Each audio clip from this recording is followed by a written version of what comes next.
No, no, no, no, no. Stop laughing. This is real.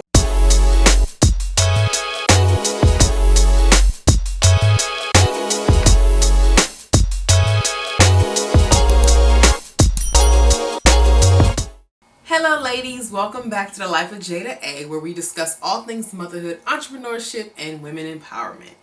Today I'm going to talk about my birth story for my first son, Victor. And it's something that people have asked me about forever, and it's a story that always gets all the laughs because it was a crazy situation. I mean, 52 hours of labor before this little boy got here, and I would do it all again just for him. So in 2017, leading up to my birthday, I was very excited because I was like, oh, this is my magic year. This is when all the things are going to happen. I was going to be turning 32, and I was looking forward to all that was in store. However, what I thought was going to be one kind of magic year ended up turning into a whole completely different year. I got pregnant. So the day that Victor was conceived was November 14, 2017. I remember that day very vividly because it was the same day I got back from my trip to Mexico for my friend's wedding. After that day, I went on about my normal life. I didn't know I was pregnant. I had no idea what was happening. Me and my mom actually took a birthday trip to Colombia, Cartagena.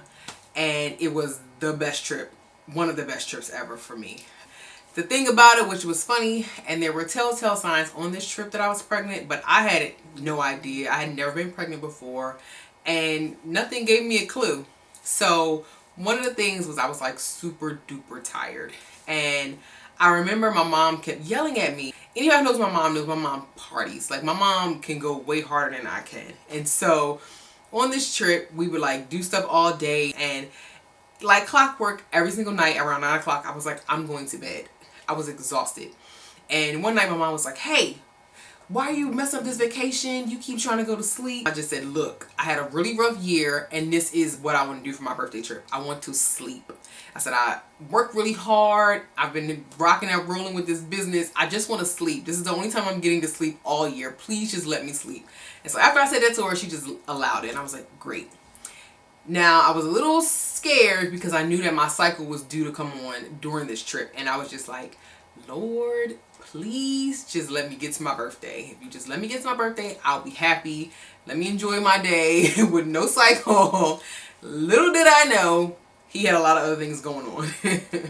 So on this trip, me and my mom are all over the place. We're doing tours. We're drinking like crazy every day, having a great, great time. We went on a trip by boat, and I remember on the way there, everything was fine, was smooth. We get to the little island, and it wasn't what we had in mind, so we just start drinking, having fun with some of the other people who were on tour as well. So me and my mom literally laid by the pool all day drinking tequila shots, and I remember on the way back on the boat, I was like so tired, and my mom was like, you need to pick your head up or you're gonna break your neck. That's how tired I was. I mean, like full out sleep, okay? And the funny thing about this was when the boat finally docked back to shore, I remember feeling like I was like super sick and like nauseous, and I was like, oh God, like I need to never ever like drink and get on a boat again. I had no idea that I was pregnant at the time. So leading up to my birthday, again, other than the sleeping, other than the one time when I was feeling nauseous on the boat, my boobs were hurting. But that wasn't a red flag to me because that's something that happens before my cycle. That's just how my body works. And so I told my mom, I was like, oh, they hurt so bad. She was like, oh yeah, this cycle gonna be a mess, girl. And I was like, I think so. Like, it's so crazy. So the day of my birthday, yay, still no cycle. And I'm excited. So we went to a mud volcano. We had to like climb up all these different stairs, and then we were in this like volcano, and like something about this volcano was like super magical, and like you don't sink, you actually just float on top of it. And so then after that you come down and they like bathe you in like this like ravine type situation, and it's beautiful, and it just feels like amazing, like you're close to God. At least that's how I see it. And it was great. And we went out to dinner for my birthday, and my mom wanted to like go out, and I was like, nope, I just want to sleep. So that night, like I said, I was just excited because all I said was, I just want to get to my birthday. That night we got back to the room, and like my cycle started, and I was like, woo, thank you Jesus, that's all I needed. And then the next day it was gone. Again, I'm not thinking anything of it because sometimes if I'm super duper stressed, like my cycle will do some weird stuff. So this is not anything that was, again, alarming to me. Got back home from my birthday trip. My line sister then had our birthday brunch. However, that morning I had a dream. So I don't know if I said this before, but God speaks to me through dreams. And so this particular day, I had a dream, and basically God was like, you need to go get a test. And I laughed it off, and I woke up like, that was crazy, whatever. But I knew in this dream that when I took the test, like almost immediately, I didn't have to wait any time, the pregnancy test was positive. So again, I had that dream, went to brunch with my line sisters, and because of that dream, I decided that I didn't want to drink that day. And so basically what I just said to people was, look, I just got back from Colombia. I had all the tequila I need in my life. I need a detox, which was partly true because between Mexico and Colombia, I have been drinking a lot. So one thing that was really odd that day was when they brought out these like potato, like some kind of like potato. It had some aioli sauce on it, and it smelled horrible. And I was like, how are y'all eating that? Doesn't it smell awful? And another one of my line sisters said, are you with child? And I was like, girl, no. Because little did I know, I was. So after brunch, I decided that I wanted to go get a pedicure. So I kept feeling like my cycle was coming, so I decided that I would go home first, see if my cycle was actually here, and if not, then I would go to get a pregnancy test and then go get my pedicure. So got to the house, still no cycle, got my pedicure, got the pregnancy test, came home, took the pregnancy test. And I swear to you, just like in the dream, seconds. I did not have to wait for a long time. I mean, probably within 10 seconds, the test was positive. And I was so scared, but I had another test because I go to the dollar store because there's no point in paying a whole bunch of money for pregnancy tests. Either you pregnant or you're not, okay?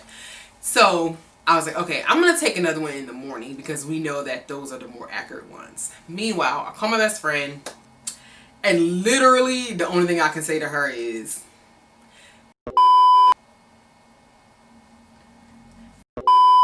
and literally that was my conversation for 15 minutes. And she is laughing hysterically. And she's so excited. But I'm like, no. Stop laughing. This is real. Today is December 4th, 2017. And it is the day 32 years ago that my mom was predicted to have me. And here we are 32 years later, and life is about to change. Been feeling off lately. Didn't really know what was going on. Cycle's late. Cramping all week, which is odd. I don't really cramp that much. So I had a dream yesterday morning, and I was like, okay, go take a test. So I took one last night and lost my mind, and then decided that they say the most accurate one is in the morning. So I then took that one, and here are the results. I didn't do that so well. 2 lines came up very, very quickly again, as it did last night and as it did in my dream. I've prayed about it. I gotta give it to God. It's nothing I can really do. And even though I wanted to be married first, so this is technically, I guess, for me, day 2, and life changes, and thinking about all that comes with this. And if I ain't ready, I gotta have to get ready.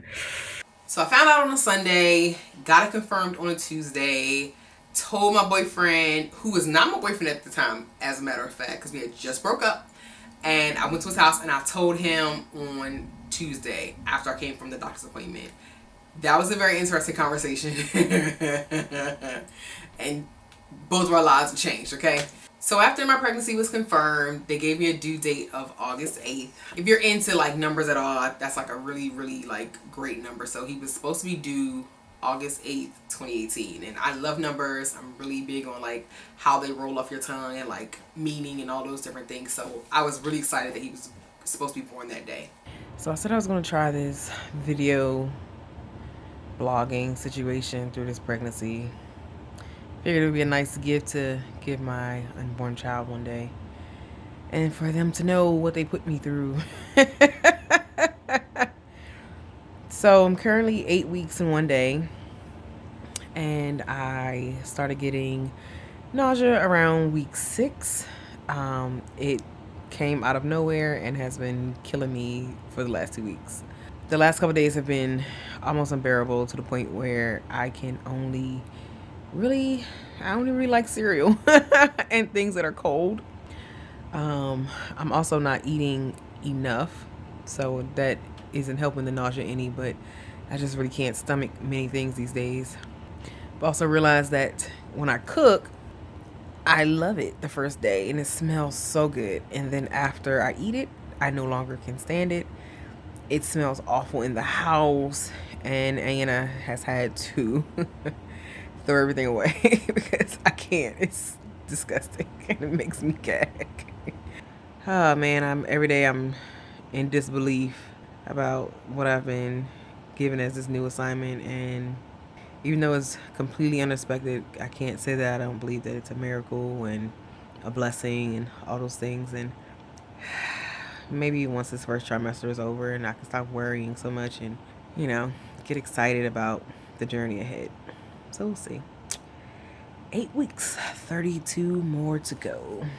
Fears of miscarriage, and there was like all these different things that I just had no idea about. So the extreme bloating, the way like your boobs hurt immediately, your back hurts, and I'm thinking to myself, like, I thought all these things were supposed to come later in the pregnancy. Well, in fact, they don't. They come early in the pregnancy. And so I'm thinking to myself, like, why am I having like back pains? Why does my back hurt and I'm not even like showing it? But it was crazy. So in this time, you have all the first ultrasound, the first time you hear the baby's heartbeat. And so all these things are like super duper special in the pregnancy.